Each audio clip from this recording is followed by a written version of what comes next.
Today I'm going to show you how to make your own Berkey generic equivalent, or maybe even better, water system. And the cost of this was about about 40 bucks. These two filters, and then they come with a sock that goes over the filter like this. This is 10 micron. This is 0.2 micron. But it goes over like this and you tie it up. I'm not going to use that. I'm just choosing to clean it. And as a matter of fact, when the flow slows down, the filtration flow slows down, you just take this and clean it up. Like that. You take a 3M Scotch-Brite pad. That comes with this, by the way. So that's what it is. I actually read the instructions. And all you need is 2 buckets. And I know somebody's going to ask me regarding, see that? That right there shows that it is HDPE with the recycling symbol of 2. What that means is this is food grade right here. And I'll read that to you in a second. Let's talk about types of plastics. Specifically, we want to talk about the buckets that we're using. And here it is. All plastic products in the U.S. and Canada carry a symbol with them and a number ranging from 1 to 7 in that symbol. These symbols mean the same thing in both countries. Not all types of plastic, though, are suitable for all types of food. It's actually a recycling symbol. Anyway, you'll see the picture in a second. Here it is. Many food-grade plastic containers fall into the high-density polyethylene, or HDPE, category, as these blue buckets from Lowe's. It has excellent chemical-resistant properties, making it suitable for a wide range of foods and other products. For example, most juice or milk containers and 5-gallon buckets are made of HDPE. That'd be high-density polyethylene. In the U.S. and Canada, HDPE products have a plastic code of 2. Again, see the chart. Another common form of food-grade plastic is polyethylene PET or PETE. These carry a plastic code of 1 and are often used for products like salad dressing, peanut butter, and jelly jars. Another concern, though, is BPA. And what is BPA? The basics of BPA, biphenyl A, I think that's how it's pronounced, is an extraordinarily well-studied building block chemical used primarily to manufacture durable epoxy resins and strong, clear polycarbonate plastics, like your headlights on your car or your glasses that you're wearing. In recent years, a great deal of attention has focused on the BPA and to make it materials to come in contact with foods, which are approved by the U.S. Food and Drug Administration. Link all these information sources to this video. And then here's another one. This one is from Mayo Clinic. It says, use BPA-free products. Well, I just pointed out that HDPE is BPA-free. And then avoid heat. And then here's a good one, though. Focus on fresh whole foods and use alternatives. Like the Berkey is the best, using a stainless steel container. You got to pay for it, but that's the best way to go. Glass, porcelain, or stainless steel. 2 lids. It goes like this. And then this goes on the top, and then you need a 1/2-inch spade bit and a 3/4-inch spade bit. That way you can put your spigot in the bottom one, and then you can connect the top one, but they have the little nipple in the bottom here that is 1/2 inch, and it connects through the lid. You'll see that in a minute.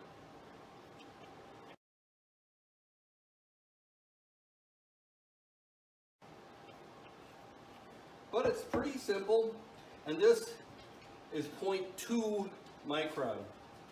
Yeah, 0.2 micron ceramic filter. and it includes the dispenser. You've got the bucket lid and the bucket, and I chose the Lowe's bucket because it's darker in color. It's better to have a darker water in a dark container. Bucket nestles nicely, sort of, on this lid. So then what I'm going to do is I'll drill the 2 holes here and here all the way through the bucket and the lid. Here we go. Now I've taken the lid and taped it on 4 spots so it doesn't move around at all, and it's nicely centered. I checked. So it's as good as it's going to be. So now the trick is, let's put a 1/2 inch bit in there. So this is 1/2 inch for sure, and the other bit I need is 3/4 inch for the spigot. All right, here we go. We want to hit it right on the mark I made, and we want it to go in reverse. See that? We're going in reverse.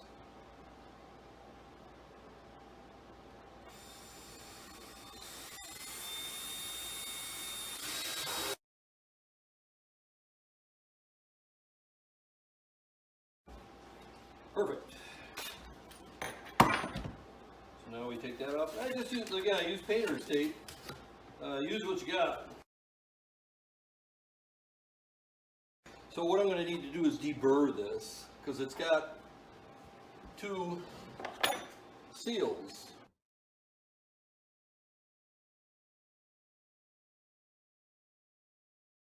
Always give yourself the best chance for success. There you go. So now it's time to assemble. We got this one off. We have a washer there.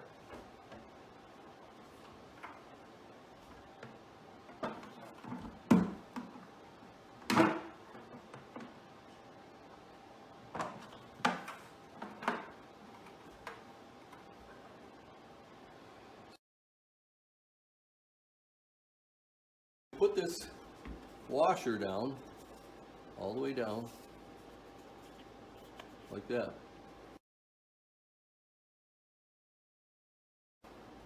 There's our filter system, right there.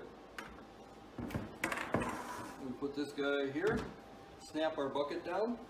In the instructions, they say to rinse and let these soak for 30 minutes. So that's what I'm going to do. Let them soak. And it had a little bit of adhesive on it, stuck to it right here. And so I just took my 3M cloth and gave it a quick clean, and now it's gone. So now they're rinsed. Now we'll rinse them off and install them.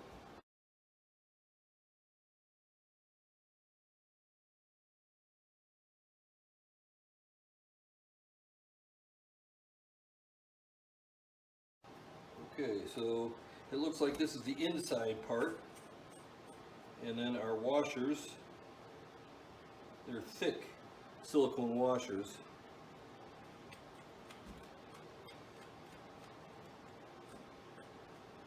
Not sure if I like that spigot or not, but I happen to have other ones.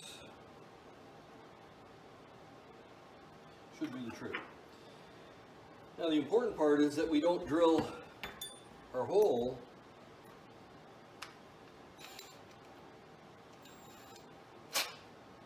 there. So we want to turn the drill backwards. So now the question is, where do we want our hole? You can see the impression where the bottom is. How close do I want this to the bottom? You know, it doesn't have to be perfectly to the bottom. You don't have to get every last drop. You can always pour it out if you had to. So, let's get our tape measure out.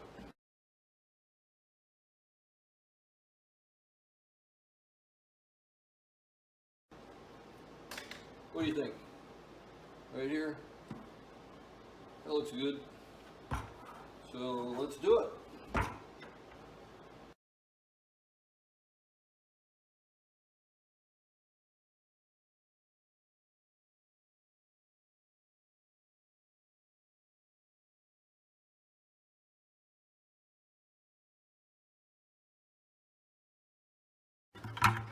There we go. So that gasket's good and squeezed. This gasket looks good. All right.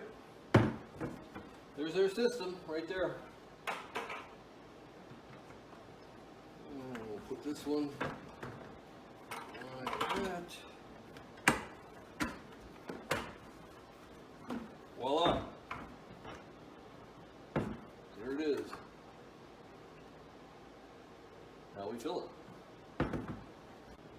So I collect spring water down at the down the road, and I put it in these jugs and some 1-gallon jugs.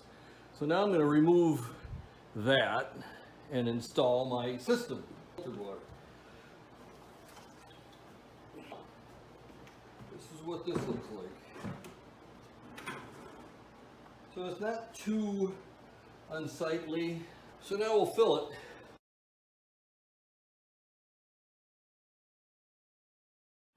Here's the lid. So we'll be putting the lid on like so, and that's it. Doesn't have to be snapped on or anything, just so the dust doesn't get in. Here's what it looks like inside.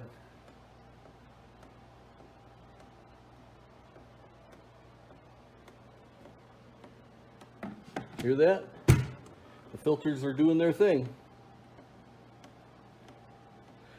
Another reason why I like these filters is you saw how tall they were, right? Okay, we're going to need the other glass.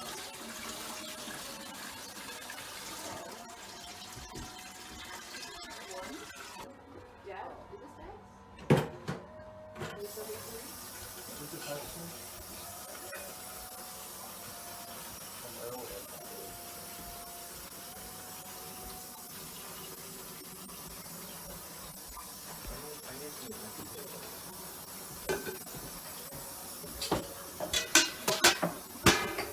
The Berkey one is like 7 or 8 inches tall. The Berkey one actually goes like up to here.